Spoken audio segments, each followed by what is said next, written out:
প্রসাদ দিন, কারণ যারা মাইকা হয়ে কুপন কেটেছেন তাদের উদ্দেশ্যে বলছি মন্দিরের দক্ষিণ দিকে চলে যান।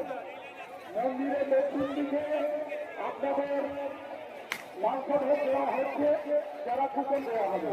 যারা মাংস ভোগের কুপন কাটবেন তাদের বলছি আমাদের এই সেবা কেন্দ্রের কাছে যেটা মন্দির থেকে বাহির পথ আছে সেখানে আমাদের স্বেচ্ছাসেবকরা বসে আছেন কুপন দেওয়ার জন্য।